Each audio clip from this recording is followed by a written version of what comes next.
this is Wil, your Werewolf, and this is Werewolf the podcast, and today I'm just going to talk about one of those lucky times when life just gives you things. I held my palm paw over his face and nose. The snot and saliva bubbled as he tried to shift his pitiful pus from my grip. I pinned him hard to the table, enjoying the crushing sensation as I pushed. I smothered him to the point where he could no longer make any significant noise. He had got awfully angry at me in his Audi while awaiting an audaciously long change of lights. I was a little hesitant at the lights as there was a definite confabulation going on the left side of the junction. There were confused drivers, really not knowing what they were doing. None of them was going to get the opportunity to even look at my paintwork, never mind touch my paintwork. Now, I can be a patient wolf, but this was not the best thing this person could do. The Audi made me aware of his anger aggressively by hammering his horn and haranguing me. I looked in the rearview mirror to gauge my new target and smiled. It was a big guy in his late 40s in one of those Q5 things. The type of man that thinks they run the world. These are the type that I love to show that they do not, and that they have no power in reality. I had got out of my vehicle and walked back towards the Audi, smiling and grinning. Fen was laughing alongside me as we walked. This was going to be fun, but it could not be done here and now in the manner which I wanted to. As I got closer to the car, the man forced his way out of it. It took some time. Fen stopped short and looked up at him as he yodeled his threats in a deep and scary voice. He was a man, a very big man. This is going to be so fucking cool, Fen sent into my mind as he nodded his head towards him. Are we fucking him up here or what? Come on, Wil, let's wolf out and fuck him up in front of his peers, or at least kick him in the nuts to shut him up, please. No, I sent him. You get in the passenger seat and let's hope he's going somewhere a little quieter where we can take our time. Okie dokie, Fen said, trotting around to the passenger side and hopping through the door into the seat of the Audi. I stopped in front of the giant, looked up and went into my am-dram role. I'm really sorry. I fawned my fear before the man. I'd seen it enough times in life, so I know how to do it very well. The simpering. And then I turned and ran back to my car. I fucking thought so, you little snivelling shit. Get back in the fucking car and get your ass moving, he yelled with a jeer in his voice. He must have felt the most macho man at that moment. I saw him in my rearview mirror, posturing in front of the crowd and wanting to be noticed and be feared by his pointless peers. All I could hear was a wolf laughing in my head as Fen started taking the piss out of the big fat man as he sat next to him. When he got back in his car, little did he know, he had an invisible passenger who would be journeying with him to his destination where hopefully we could mess up his day. Fen was my telepathic GPS that would let me find my target and destroy him. Fen would be my eyes and ears on the journey. Fucking fun! Now I held my middle fingers on either side of his nose. I could hold his skull in my clawy pawy, like an apple would be held in the hand of an average human. He was still shaking and trying to mumble. He was a fool. He'd been in the wrong place at the wrong time, and it was an easy meal. An easy meal for me, a very uneasy meal for him. My fingers point towards his eyes as he stares at me. He feeds my soul with fear.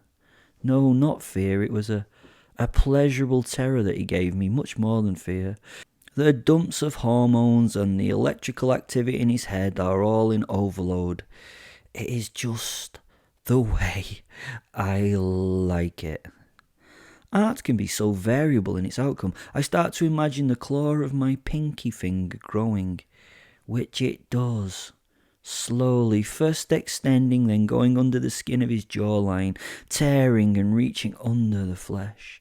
The tip gently touches the bone of his jaw and scrapes onwards along its path as he tries to scream for something.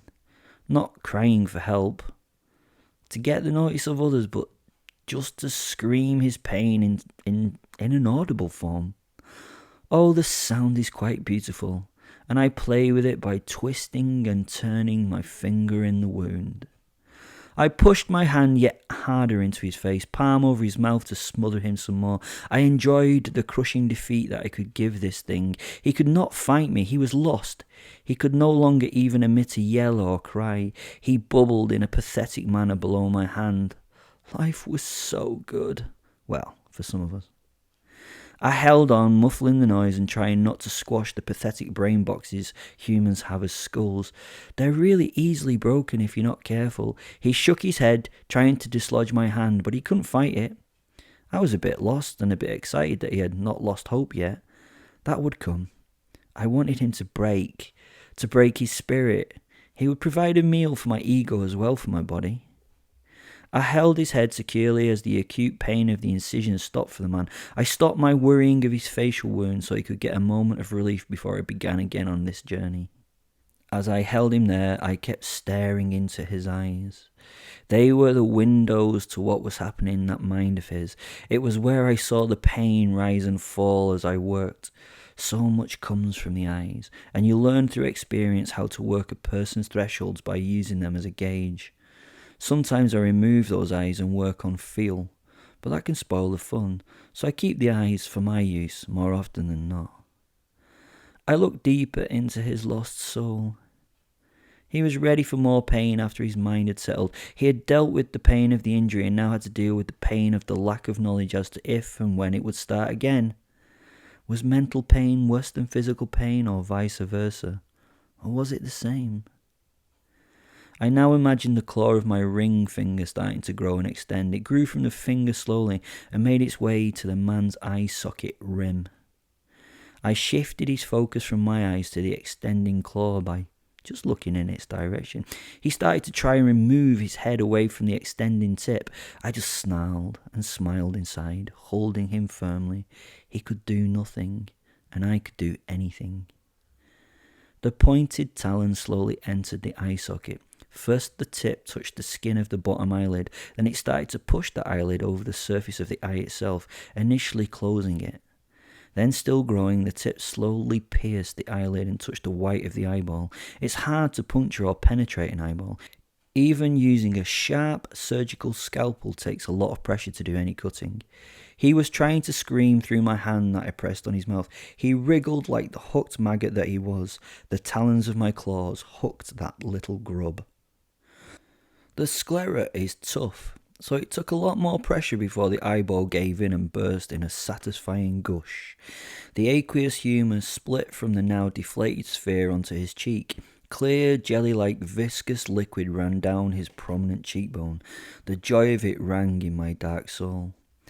Oh, how he screamed and convulsed as this took place. If only I could have kept his eyes open so that he could see it all happen. Imagine the tip of the claw reshaping your eye, pushing against it and affecting your vision. Imagine the pain and the pressure of the sharp point digging into your... Then the loss of sight as the eyeball bursts, the pain, maybe even a little relief at the ending of the process. Your eye is gone, but you are grateful for the release of the pressure. I had not allowed him to move, and my palm muffled most of his agonized screams. How weak simple humans are.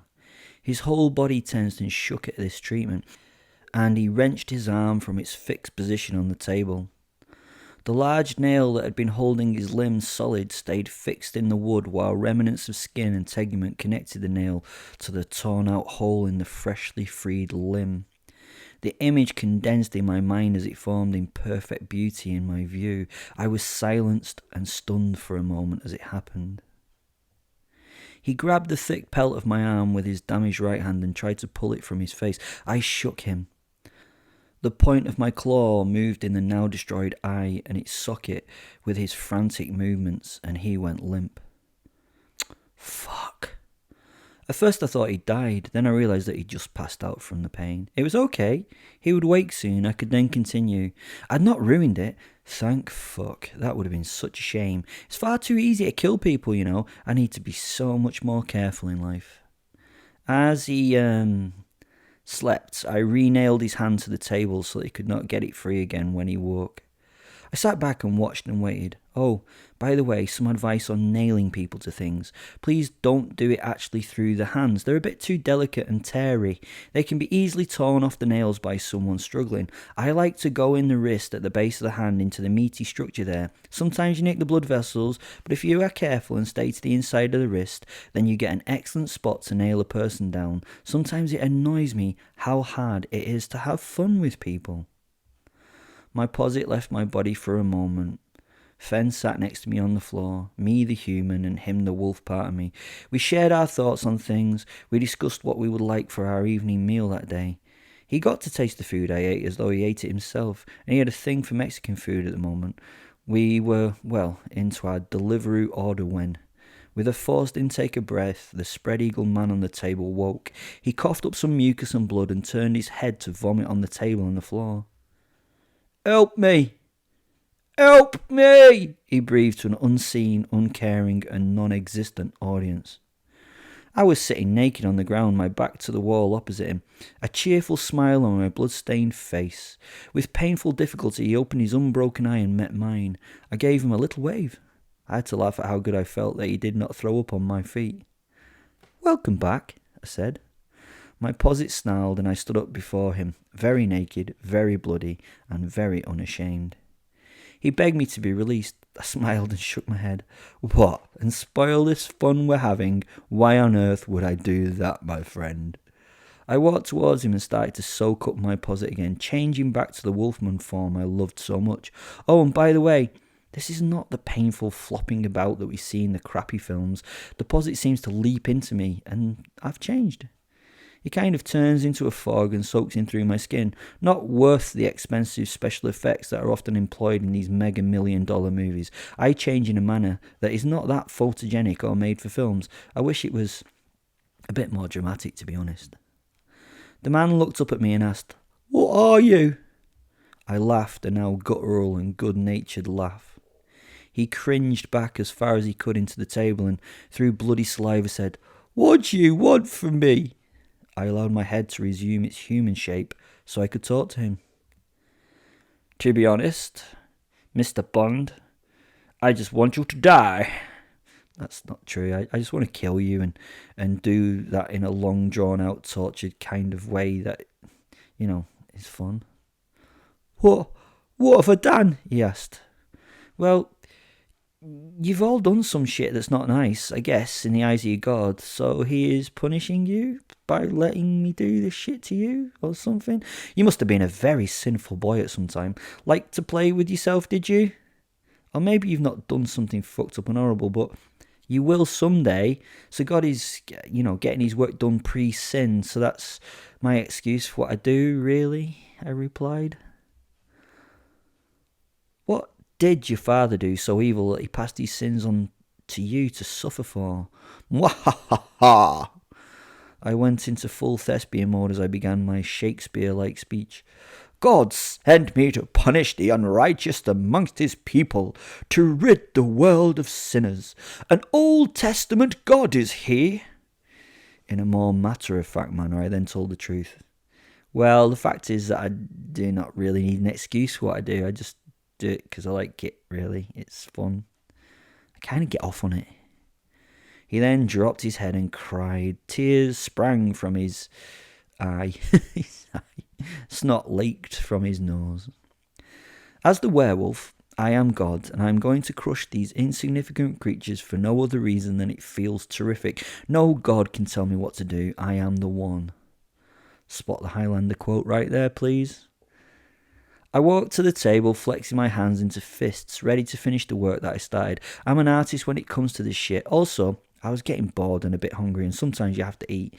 Eating living flesh, as I've said before, is the tastiest, especially while the fleshy thing watches you eat it. I reached out to the man and tore the t-shirt from his torso. My claws projected from my right paw. I took the barb now at the end of my pinky finger and pushed it between the bottom ribs of the man's ribcage. He screamed and asked me to stop. I continued to hook my finger up under the bone and lift. Clunk! So lovely to hear that noise. And he screamed again. I sighed. Not long for him to live now. He has started to lose too much blood from his wound. His blood pours from the incision that I have created. On top of that, he has probably had too many adrenaline dumps now to register any new horror. He is just a yelling bag now and a little boring, to be honest. I lever the finger beneath the chest through the intercostal muscle. Oh, how he warbles. He opens his soul audibly to me. I could feel the agony and the loss of hope as he gives his all. Eventually, the rib pops clear of the cartilage of his sternum. He goes silent. The only noise, the gasp for breath as he struggles to get air into his damaged chest. Only gentle twitches run through his body now. I grab the rib between my fingers. He goes rigid as if at that moment of orgasm. The bone is slick with blood and difficult to grasp, but I manage to get it and pull it free from his spine with another satisfying clunk. It moves freely, just being held by the muscle. I struggle to tear it free from its body. It's difficult for him too, and he passes out once more with the pain. Eventually, it gives way with a tearing sound like wet silk being ripped. Well, I suppose it sounds like a rib being torn from the body, really, but you've probably never heard that. Well, maybe you have. If you've had ribs off like a... Anyway, he is now limp. I check his pulse in his neck. It's there, weak, but it's there. I gently shake the man's head until he slowly wakes again. I give him a couple of gentle slaps. Eventually, his eyes open and he muzzily, and with a little attempted moan or two, wakes up. I take his chin in my hand and show him his rib. I then take the rib and slowly put it between the carnassials of my jaws and crunch it. His unbroken eye is now dark, not registering what is going on anymore. He slowly comes back as he sees me chewing on his rib. It crunches delightfully in my mouth. The wolf part of me enjoyed the marrow in the centre of the bone. He tries to whimper and then goes limp. He's on his last journey to wherever he believes he is going. I start to eat. This meal is better than the Mexican. Cancel the order, please.